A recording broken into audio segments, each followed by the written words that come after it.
반갑습니다. 부동산 투자 여행의 박일입니다. 자, 오늘은 여러분들도 잘 알고 있는 지방 소멸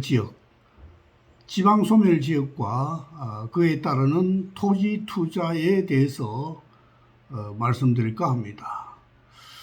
아마 여러분들도 잘 아시겠지만 지방 소멸 지역에 토지를 투자하라고 한다면은 아마 저보고 이상하게 생각할 거로 생각을 합니다. 그러나 여러분들 오늘 강의를 통해서 좀 더 깊이 있는 생각을 한번 해 보실 것을 당부드립니다. 한국은 지금 지방 소멸이라는 심각한 위기에 직면하고 있습니다. 이는 단순한 인구 감소 현상이 아니라 국가의 균형 발전을 위협하고 사회 전반에 영향을 미치는 구조적인 문제입니다. 특히 청년층의 수도권 집중과 고령화의 확산은 지방 소멸 지역을 빠르게 늘어나고 있는 현상입니다. 지방 소멸이라는 것은 특정 지역의 지속적인 인구 감소로 인해 가지고 지방자치단체나 마을 단위의 기능이 마비되거나 결국 소멸하는 현상을 말하는 것입니다. 특히 20세에서 39세 여성의 인구가 급감하는 지역은 향후 출산 가능 인구가 줄어들어 소멸 가능성이 매우 높다라는 것입니다. 이와 같은 지방 소멸에 대한 이 개념은 일본의 마스다 히로야 전 총무성 장관이 처음 제시한 후에 한국에서도 지방 소멸 지수라는 개념이 도입이 됐습니다. 따라서 그에 따른 정책이 반영되고 있습니다. 이 지수는 지역 내에 20세에서 39세 여성 인구와 65세 이상 고령 인구 비율을 통해서 계산이 되는데 1.0 이하일 경우에 소멸 위험 지역으로 분류하고 있습니다. 자, 24년도 기준으로 한국의 지방 소멸 위험 지역은 113개 시군구로 확인되었습니다. 이는 전체 기초자치제의 절반에 육박하는 수치입니다. 특히 경북이라든가 강원, 그다음 전북, 충북과 충남 등의 농촌과 산간 지역에서 심각하게 나타나고 있습니다. 일부 지역은 이미 청년층 유입이 사실상 중단된 상태라고 합니다. 대표적으로 경북의 군위군과 의성, 전남의 고흥과 해남, 강원의 인제와 평창군이 되겠습니다. 이들 지역은 출산율 저하와 청년 유출, 고령화라는 삼중고를 겪고 있습니다. 23년 전국 출산율은 0.72명으로 세계 최저를 기록을 했습니다.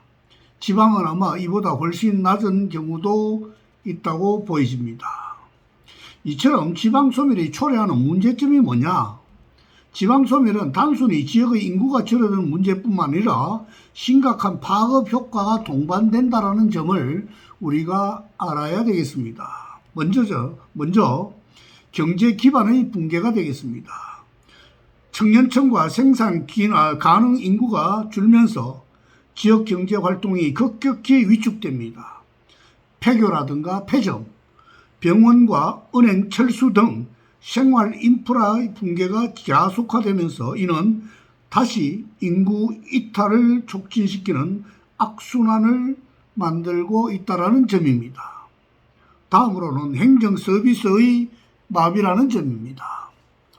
인구 감소로 인해서 지방자치단체의 세수 확보가 어려워지기 때문에 공공서비스 제공이 사실상 불가능한 지역도 등장하고 있습니다.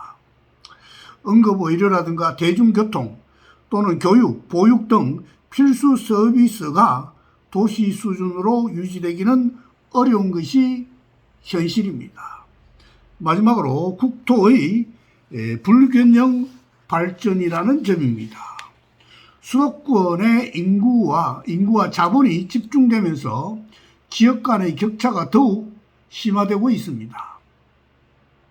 이는 정치적 갈등과 사회적 불만으로 연결되기 때문에 장기적으로는 국가가 전체의 지속 가능성에도 큰 위험이 될 것으로 생각이 됩니다. 자, 인구 소멸에 대한 개념을 제가 간단히 말씀을 드렸습니다. 그러면은 인구 소멸 지역에 대한 토지 투자에 대해서 말씀드리겠습니다. 앞에 서두에서도 말씀을 제가 드렸죠. 그죠? 다시 한 번 더 여러분들 생각해 보는 시간을 갖기 바랍니다. 인구 소멸 지역과 토지 투자에 대해서는 크게 위험과 기회라고 저는 생각을 합니다. 인구 소멸 위험이 커지는 지역에 대한 토지 투자는 한마디로 양면적인 특성을 지니고 있다고 보입니다. 인구 감소는 부동산 시장에 직접적인 악영향이 있겠지만은 정부 정책이나 특정 개발 호재에 따른 예외적인 기회가 발생할 수 있다라는 점을 여러분들 생각하셔야 되겠습니다. 대표적으로 엊그제입니까? 이재명 대통령과 이재용 삼성 회장이 만났죠. 그래서 반도체 관련 공장을 갖다가 전남으로 간다라는 이야기 들어봤죠. 이 점 여러분들 어떻게 생각합니까? 한번 깊이 생각해 보시기 바랍니다. 자, 조금 전에 제가 말씀드린 대로 인구 소멸 지역은 부동산 시장에 악영향을 미치는 것은 당연합니다. 그 악영향이 대표적으로 뭐가 되겠습니까? 집가 하락이 되겠죠. 그리고 양극화 심화가 된다는 점이죠. 자, 여기에서 토지 투자를 할 때에는 두 가지, 즉 양면적인 생각을 한번 해보실 것을 부탁을 드립니다. 즉 위험과 기회라는 점, 이 두 가지 점입니다. 대표적으로 인구 감소 지역입니다. 인구 감소 지역의 위험은 뭐가 있습니까? 수요 부족으로 인한 집가 하락과 장기 침체 가능성으로 인해서 환급성이 떨어지는 것은 당연한 것이겠죠. 자, 이 점에 대해서 인구 감소와 관련돼가 기회라고 보는 것은 무엇으로 여러분들 생각해 볼 수 있겠습니까? 정부 정책 등에 의해서 파격적인 규제 완화나 지원 가능성이 높다라는 점이 바로 기회인 것입니다. 두 번째로 경제활동적인 측면에서 위험이라고 생각하는 것은 무엇인가?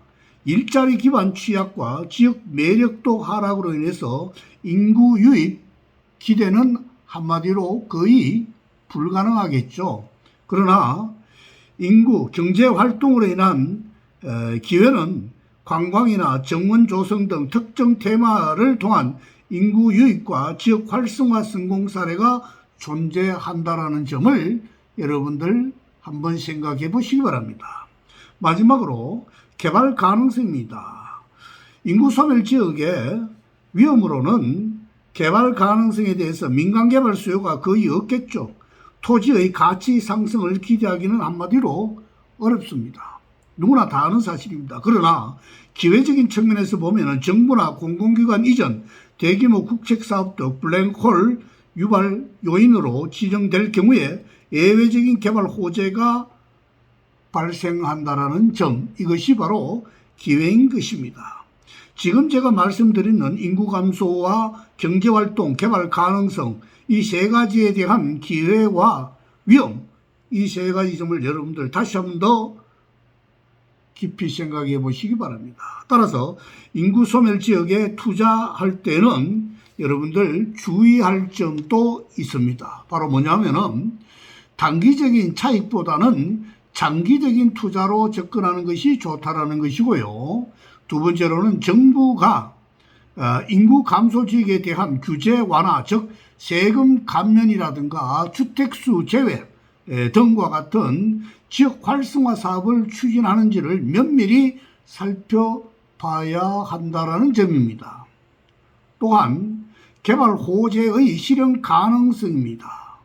단순한 계획이나 추진 단계보다는 실제 예산이 확보되고 가시적인 착공이 임박한 개발 호재만 여러분들 주목하셔야 되겠습니다. 예를 들어서 공공기관 이전이나 대규모 산업단지라든가 정원, 관광지 조성 등을 여러분들 한번 잘 정보를 취득해 보시기 바랍니다.